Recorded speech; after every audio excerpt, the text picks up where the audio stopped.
saying, "What shall we drink?"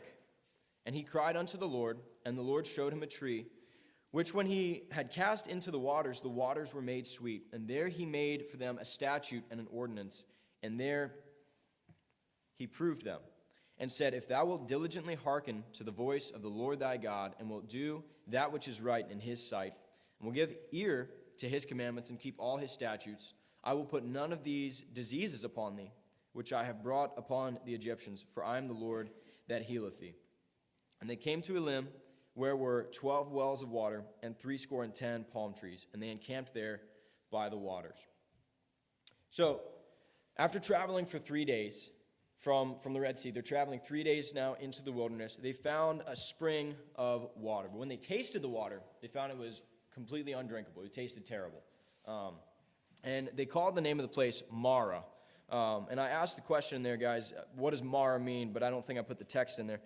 In verse 23, it says, "When they came to Mara, they could not drink the waters of Mara, for they were bitter. Therefore, the name of it was called Mara." So the question there, what does Mara mean? Mara means bitter.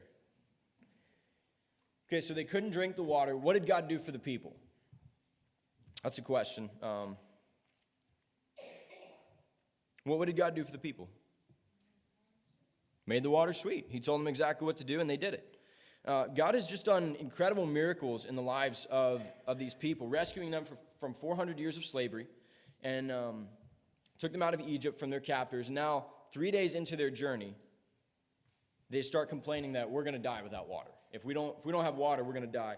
The faith of these people is incredibly small. Even though they just saw God part the Red Sea and they walked through on dry ground, the Israelites' journey through the wilderness, and what we're going to see in the next couple of chapters, as they're traveling through the wilderness, it's a picture, really, of our spiritual lives. They start out strong. They're rescued by God and taken out of captivity in Egypt, and now they're in the wilderness. And this can be seen as kind of a picture of our spiritual life. We're often harsh on the Israelites for how they react and treat, the way that God takes care of them. But when you look at it as a picture of us, when we as young Christians are presented with an obstacle, often our first instinct is to blame God for bringing us into a bad situation, for putting us through something like that. And we're going to see many examples of how the people react to God's leading, and how in spite of man's stubbornness, in spite of man's ignorance, God still leads his people and meets their every need. So we're in chapter 16 now. And we're just going to kind of go through this narrative. It says, chapter 16, verse 1, "They took their journey from Elim, and all the congregation of the children of Israel came unto the wilderness of Sin, which is between Elim and Sinai, on the 15th day of the second month after their departing out of the land of Egypt. And the whole congregation of the children of Israel murmured against Moses and Aaron in the wilderness. And the children of Israel said unto them, Would to God we had died by the hand of the Lord in the land of Egypt, when we sat by the flesh pots, and when we did eat bread to the full. For you have brought us forth into this wilderness to kill this whole assembly with hunger." How many days now have they been in the wilderness? When last we checked, it was 3. Now it tells us how long it's been. In verse 1 there, how long have they been traveling through the wilderness now? Huh? About 45 days. So the 15th day of the second month, a month and 15 days. But you're on the right track. So they've been traveling about 45 days. And so what was their complaint to Moses? What did they say to Moses? Huh? We're going to starve, and we wish you would have left us in Egypt so we could just starve there in peace.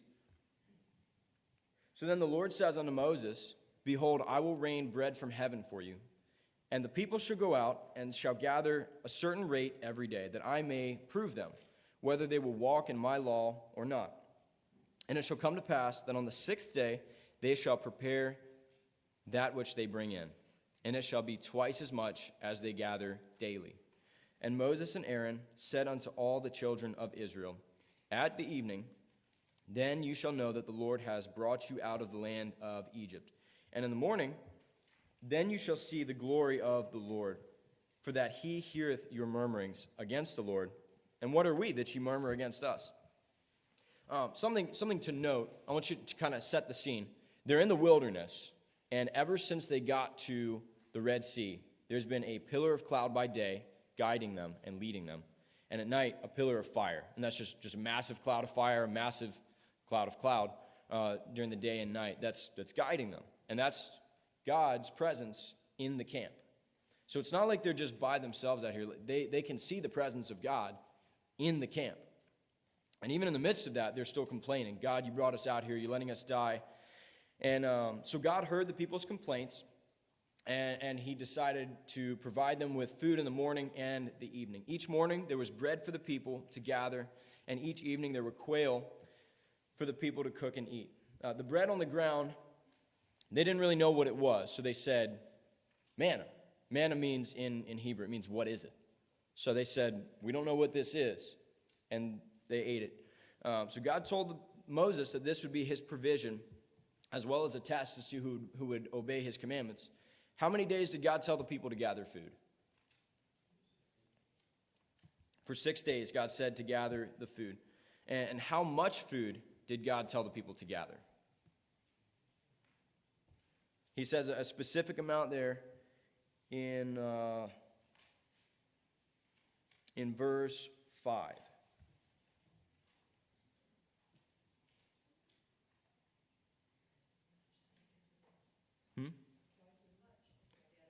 On the 6th day, gather twice as much. And in verse 4, it says, a certain rate every day. In other words, as much as you need to get through the day. You don't need more than you need. And most people listen to God. God said, this is a test. I want to see who's really paying attention. If I tell you to gather 6 days, and you gather for 7 days, or you gather not enough, then you're going to be hungry. And those who gathered too much food, more than they needed, the next morning they woke up to find that it had rotted and there were worms, a terrible stench in your house. So you knew pretty quick if you walked by someone's tent, they didn't obey God because it smelled terrible. And so those who didn't listen to God on his command to gather extra on the 6th day, they woke up on the Sabbath day and surprised there's no food because God said on the seventh day, we're going to rest. So there was no food and they had to go hungry. God was teaching his people to rely on him for exactly what they needed, for enough. God has the power to give us exactly what we need. And we know that. But man often looks to God to get what we want. Not what we need, what we want. God knows best. God gives to us according to our need. He gives us exactly what we need every day. And from this time on, God provided his people with food in the morning and food in the evening. And he did that until they reached the promised land for 40 years. Every morning and every evening, for 6 days a week, God provided exactly what they needed. So time goes on, the people travel on, and they arrive at a place called Rephidim. When they get there, surprise, there's no water. And so the people start complaining once again.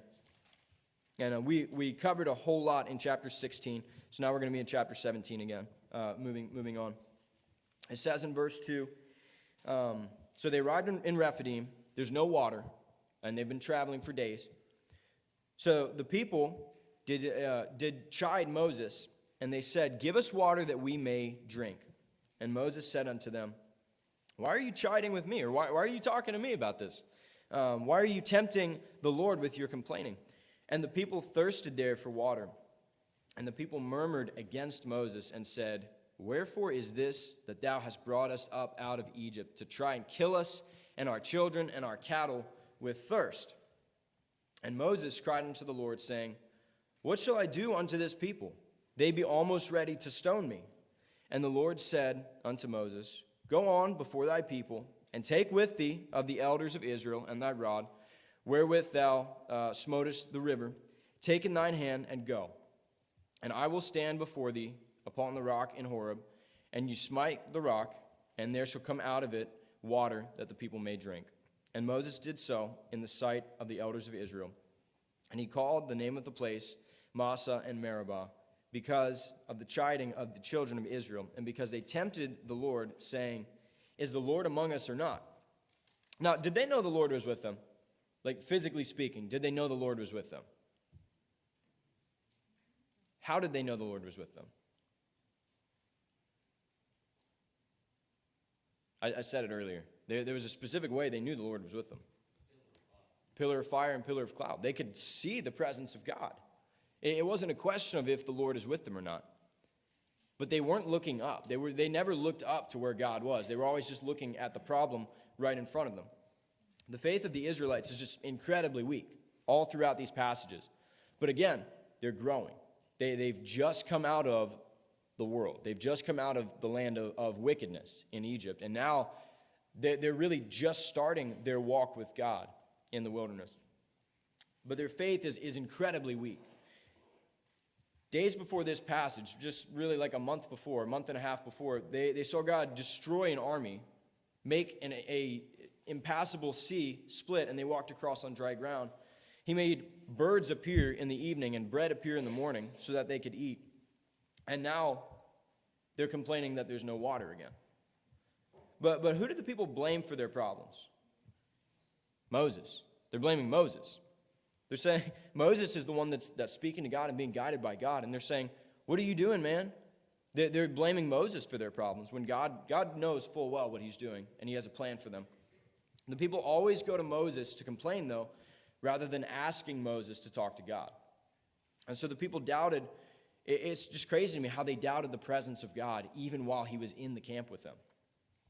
No matter how close we are to God, though, it's kind of a picture there. No matter how close we are to God, we're never too far away from temptation in our lives. We're never too spiritual to fall back into sinful habits.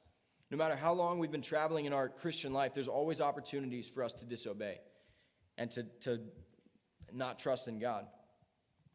The Israelites stopped and they asked the question, is God with us or not? At a time when they should have easily been able to see that God was right there with them. I've heard it said there's no momentum in your Christian walk. As you're walking with God, as you're growing, there's no momentum swing. You're either moving forward or you're not. You're falling backwards. But there's you can't earn up a bunch of spiritual points so that you can relax for a couple days. You have to keep following God's leading, or else you'll fall into complacency. And that's where these the Israelites continue to go back to. They follow God for a little bit. When there's water, when they need him, they do the right thing. They follow him. But when they don't have an issue, when they don't have a problem, suddenly we don't really need to ask God for things. We can just kind of complain and murmur, and we'll figure it out when things get real bad. And that's just kind of keeps being their pattern. Pick up in verse 8. Then came Amalek and fought with Israel in Rephidim. And Moses said unto Joshua, choose us out men, and go out, fight with Amalek tomorrow. And I will stand on the top of the hill with the rod of God in mine hand. So Joshua did as Moses said to him, and fought with Amalek. And Moses and Aaron and Hur went up to the top of the hill. And it came to pass, when Moses held up his hand, that Israel prevailed. And when he let down his hand, Amalek prevailed. But Moses, his hands were heavy. And so they took a stone and they put it under him, and he sat thereon. And Aaron and Hur stayed up his hands, the one on the one side and the other on the other side. And his hands were steady until the going down of the sun. And Joshua defeated the Amalek with his people with the edge of the sword. And the Lord said unto Moses, write this for a memorial in the book, and rehearse it in the ears of Joshua. For I will utterly put out the remembrance of Amalek from under heaven. And Moses built an altar, and called the name of it Jehovah Nissi. For he said, because the Lord hath sworn that the Lord will have war with Amalek from generation unto generation. So a great battle is fought. We're introduced to two big characters that we're going to see throughout the next couple of chapters and books. Joshua, does anybody know who Joshua is? There's a book named after him, for one. Who's Joshua?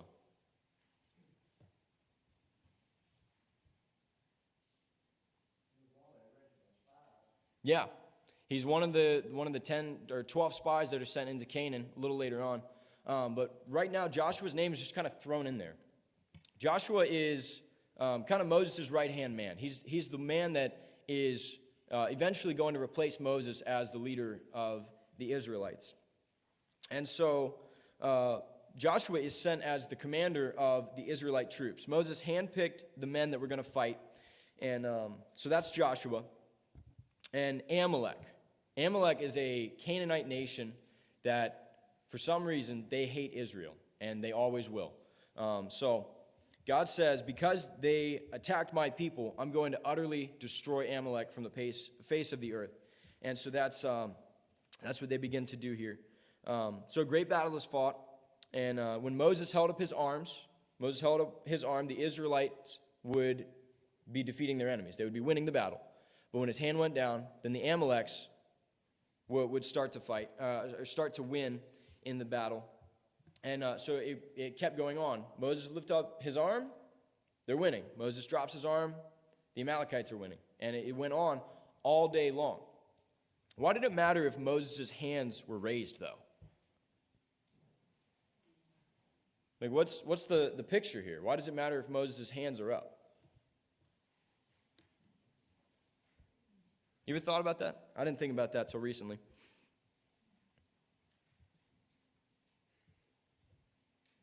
There's not a right answer, not exactly. But Moses is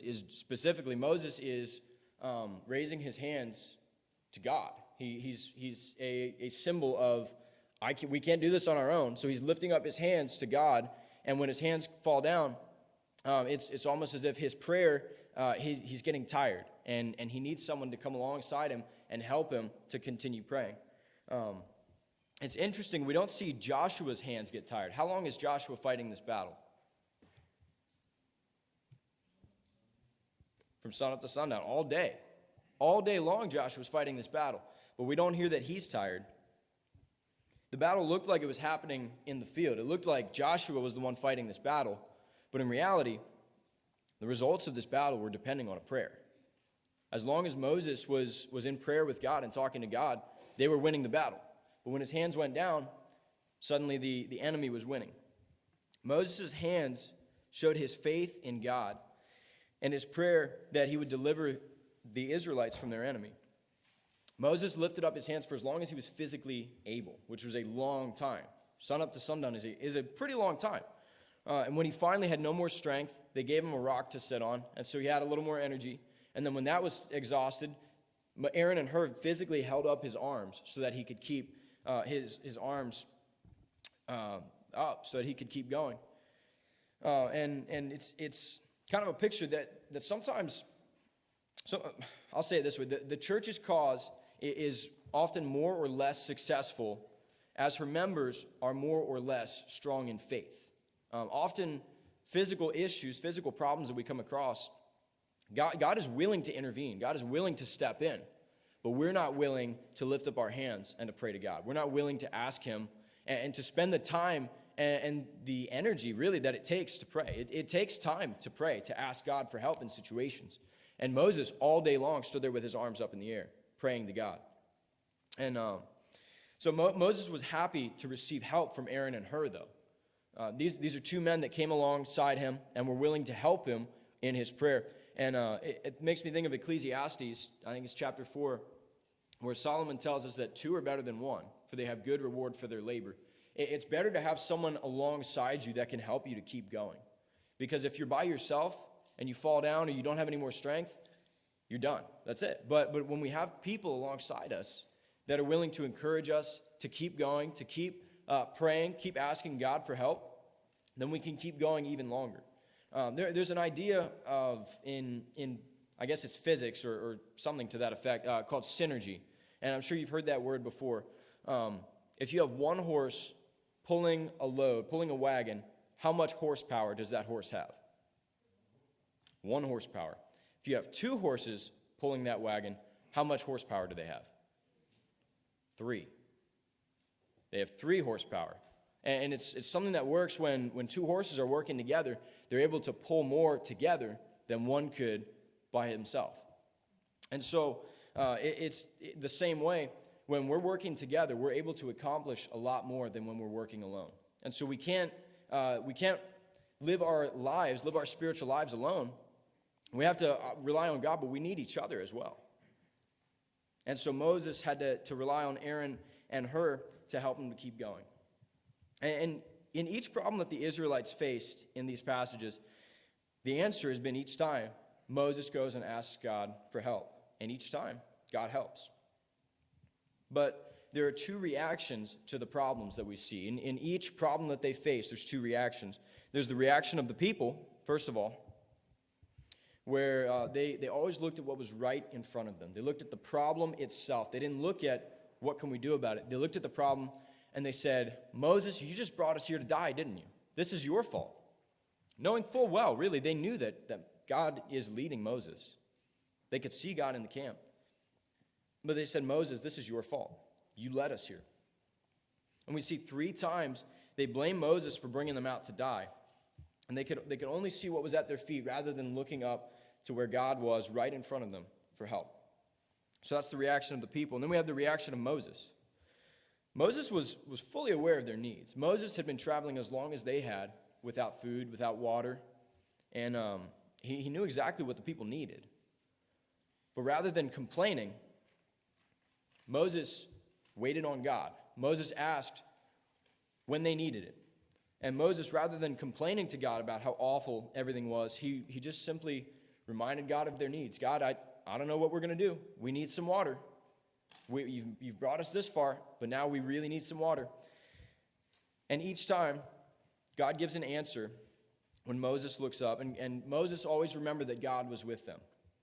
And so as a result of Moses' calm and determined prayers to God, God answered their prayers. God answered them according to their needs.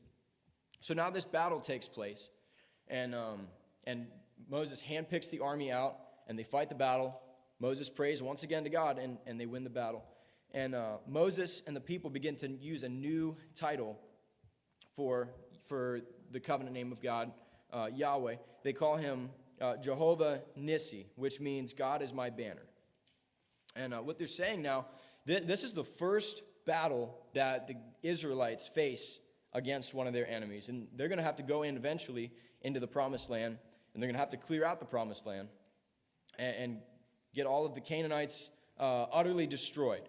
God's given them 400 years, the Canaanites 400 years to choose God or to choose their pagan ways. And for 400 years, they've chosen their pagan ways. So now God says, enough is enough. The Israelites are going to utterly destroy all of the Canaanite nations. And so they, after this first battle, they begin to use this new title for God, Jehovah Nissi, which means God is my banner. And this is going to tell all the people in the world, everyone that has heard word about this fight, this battle that's taken place against the Amalekites. It's going to show all of these people that there was a struggle where the Israelites were against an overwhelming force. But in the midst of that, the people that worshiped Yahweh were going to come out victorious.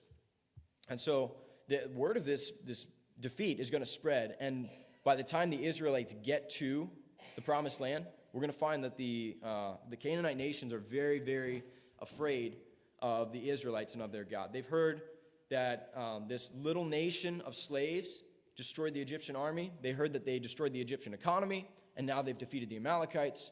So God is using each of these little struggles, each of these battles that they're facing to advance his purpose. And so the battle is done. After this victory, the people begin traveling toward Mount Sinai. And that's where we're gonna cut it off right there. Next week we'll talk about when the people get to Mount Sinai and what God does on the mountain there. So let's have a word of prayer, and then we'll be dismissed. Father, we thank you.